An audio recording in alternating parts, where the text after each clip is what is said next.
together. Now, the Railroad Club is the original idea of senior pro Andrew, who you all know.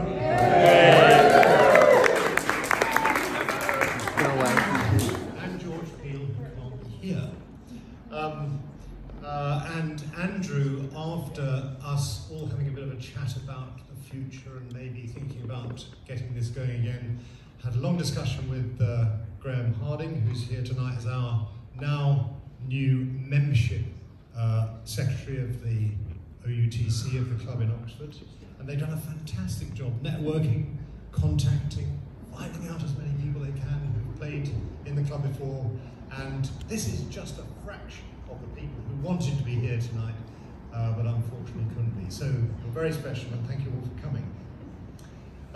So the Railroad Club, and look at that fantastic logo. Many thanks to Derek.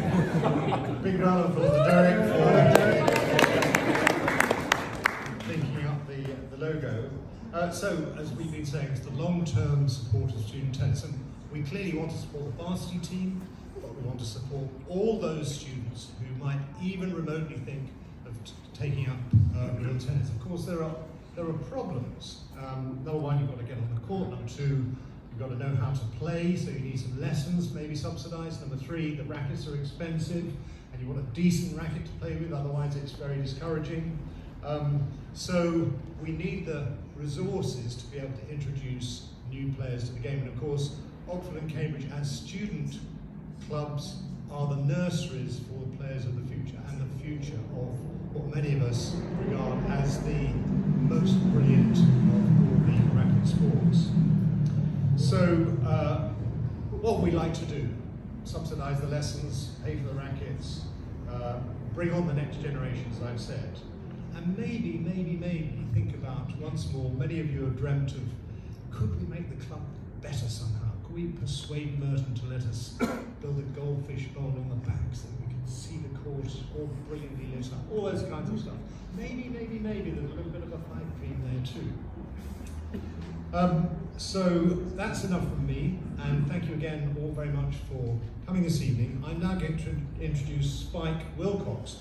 Now, Spike would have been here but for a very serious road traffic accident in which he had multiple fractures and was, in some respects, lucky to survive. He's back in the States, he's getting better. I've emailed him, he says he's getting there.